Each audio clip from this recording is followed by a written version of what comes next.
So hey guys, তুমিও যদি আমার মতো এরকম থিম ব্যবহার করে থাকো, তাহলে আজকে এরকম থিম ব্যবহার করে বাদ দিয়ে দাও, কারণ আমি তোমাদেরকে দিতে যাচ্ছি একটি প্রিমিয়াম থিম যা তোমরা খুব ইজিলি ডাউনলোড করে সেট আপ করতে পারবে। সেই থিমটি হলো এটি।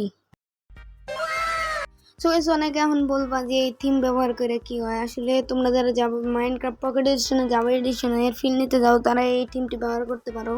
তোমাদেরকে আমি দেখাচ্ছি কি কি সুবিধা আছে এই থিমটিতে।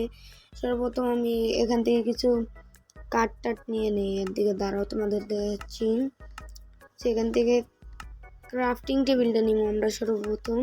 তো ক্রাফটিং টেবিলটা নেই, সেখানে ক্রাফটিং টেবিলটা নেওয়ার পর আমি এখান থেকে কিছু গাছ টাছ নিব। এটাকে বহায় নই ভাই সাহ। এটার পর এখন আমরা কিছু কাঠ নেই, মানে উড নেই।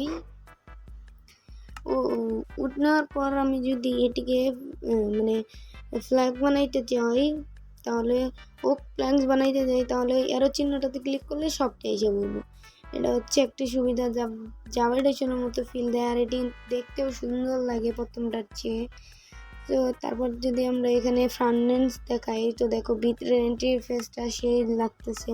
তারপরে আমি আর তোমাদেরকে কি দামো, আরও একটা যদি আমরা জিনিস দেখাই, সেটা হচ্ছে মানে ইনচেন্টিং টেবিল যদি দেখাই, দেখো তোমরা ইনচেন্টিং টেবিলটাও কিন্তু সেরা লাগবো।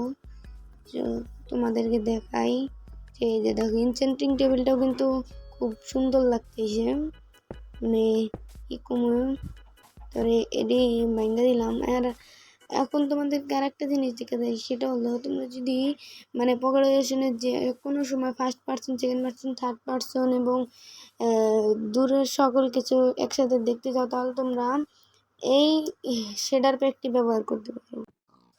সো এটি ডাউনলোড করার লিঙ্ক আমি আমার ডিসক্রিপশন বক্সে দিয়ে রাখবো বা কমেন্ট বক্সে দিব, তোমরা সেখান থেকে ইজিলি ডাউনলোড করতে পারবা। তো আজকের মতো এই পর্যন্তই, টাটা বাই বাই। আর আগে লাইক কমেন্ট শেয়ার করে দিও।